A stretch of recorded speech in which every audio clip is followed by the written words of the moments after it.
Tudo bem? Bom, hoje o exercício aí é da disciplina de hidrologia do curso de gestão ambiental do IFRN, disciplina ministrada pelo professor Roberto Pereira. E basicamente esse exercício fala sobre uma área contaminada, uma pluma de contaminação. Há algum tempo eu venho trabalhando com a questão de investigação de passiva ambiental, né, de áreas contaminadas, com potencial de contaminação.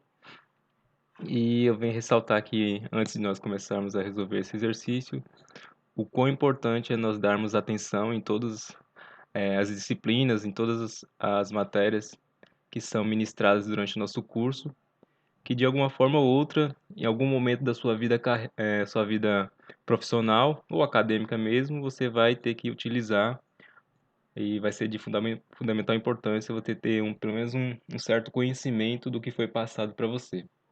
Até para agilizar, para otimizar no seu trabalho que você vai executar. Antes de nós resolvermos o exercício, eu vou falar um pouquinho sobre o modelo conceitual para a gente poder, por fim, resolvê-lo, né? E para o resultado final. Tem um modelo conceitual mostrando o aterro sanitário, a distância percorrida, o rio. Então, dando continuidade, a gente vai ver um pouquinho sobre isso.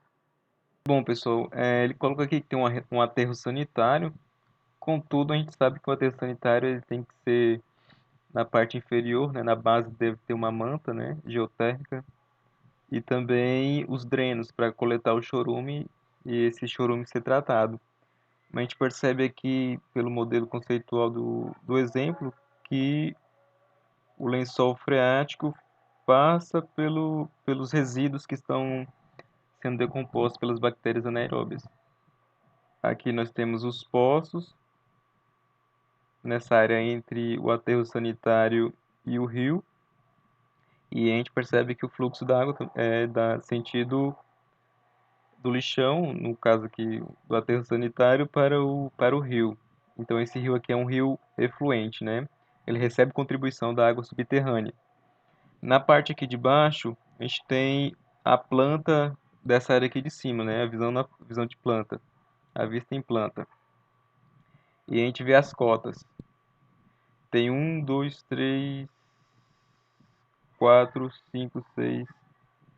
8 poços.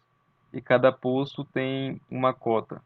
Em relação ao datum, né, o plano de referência. O datum aqui desse exercício é a base do rio aqui. E ele diz que é 24 metros. Essa distância da base do rio. A gente vê aqui o perfil dos poços. Está aqui os perfis. E ele colocou os dados que tem lá no enunciado, que é a condutividade hidráulica, 0,32 centímetros por segundo, que é a mesma coisa que 276,48 metros por dia.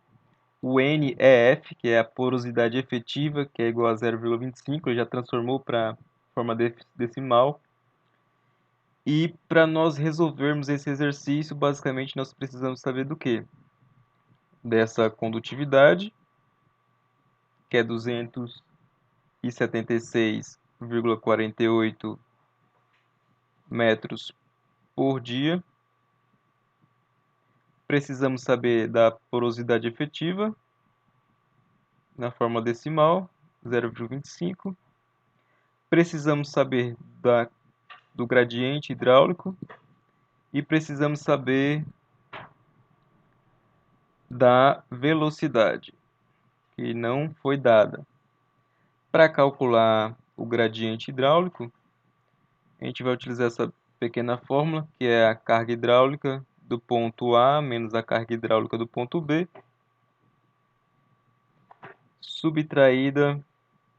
tudo isso subtraído e dividido pela distância entre os dois pontos. E a velocidade é a condutividade hidráulica multiplicada pelo gradiente hidráulico dividido pela porosidade efetiva. Então, são essas informações que nós precisamos para poder aplicar na fórmula que ele deu no enunciado, dizendo que x é igual à velocidade multiplicado pelo tempo.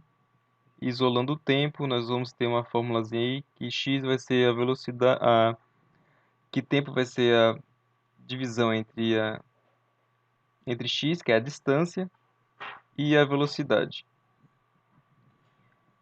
Então vamos passar para a próxima etapa, que é a resolução do exercício em si. Então, dando continuidade, eu vou colocar aqui o modelo conceitual do exercício. Nós temos aqui o nível do solo, vou colocar de marrom. Aqui embaixo nós temos nosso datum, que é o plano de referência. Vou colocar ele de preto. Temos dois poços, que nós vamos utilizar para achar o gradiente hidráulico.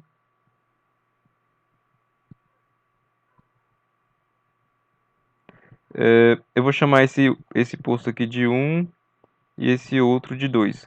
Nós vimos que a distância do plano de referência até o nível do solo é de 24 metros. O nível de água, só para colocar aqui, está a 6 metros em relação ao solo. Quer dizer que quando eles começaram a perfurar, quando chegou-se a 6 metros, encontrou-se o nível de água. A gente viu aqui que a cota na boca do poço 1 é de 24 metros e na boca do poço 2 é de 22,5 metros. Gradiente hidráulico é dado pela diferença entre as cargas hidráulicas dos dois poços, dividido pela distância entre os dois. A carga hidráulica nada mais é que a subtração da cota, da altitude na boca do poço em relação ao datum. No caso aqui específico, o nosso datum é a profundidade do rio. Se fosse no estudo convencional, no nosso datum seria o nível do mar. Então a cota seria em relação ao nível do mar, mas aqui especificamente é do rio, né? Então, subtraído do nível de água. Ou seja, 24, que é a cota na boca do poço, em relação ao datum, subtraído do nível de água, que dá um valor de 18 metros. Essa é a nossa carga hidráulica no poço 1. No poço 2, vai ser 22,5 menos 6, que é o mesmo nível de água, que dá um valor de 16,5. O que quer dizer essa carga hidráulica? Ou seja, a água flui da carga hidráulica maior para menor. Então, a gente até viu no modelo conceitual que a água estava fluindo nesse sentido. E se confirmou, né? A gente percebe que no poço 1, a gente tem uma maior carga hidráulica em relação ao poço 2. Então, aplicando esses dados na fórmula, 18 menos 16,5. A distância entre os dois é de 2,5 quilômetros, que estava lá no modelo conceitual, que é a mesma coisa que 2.500 metros. Esse valor vai ser dividido por 2.500 metros, então. A subtração e essa divisão nos dá um valor de 0,0006. Esse é o nosso gradiente hidráulico. Depois disso, nós vamos calcular a velocidade, que é dada pela condutividade hidráulica multiplicado pelo gradiente hidráulico, dividido pela porosidade efetiva. Então, aqui, a nossa condutividade hidráulica, nós vimos que é 276,48 metros por dia, multiplicado pelo nosso gradiente hidráulico, que é 0,0006 dividido pela porosidade efetiva, que é 0,25.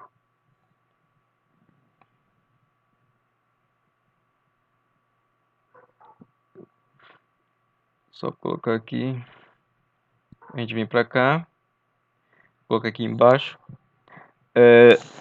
No final dessa multiplicação e divisão, a gente vai ter um valor arredondado de 0,7 metros por dia, que é a velocidade com que essa água vai fluir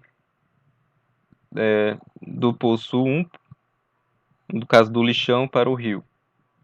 Aplicando naquela fórmula, a gente viu que ele nos deu que x é igual à velocidade da água subterrânea multiplicado pelo tempo. E isolando o tempo, nós vimos que x é dividido pela velocidade, onde esse x é 8.000 metros, como ele tinha dito, e a velocidade é 0,7, como nós achamos aqui nesse cálculo. Metros por dia. Essa divisão vai nos dar um valor de 11.428 dias. Ou seja, esse é o tempo para que o poluente saia do lixão e percorra até chegar ao rio. Ok? Valeu, espero que vocês tenham gostado.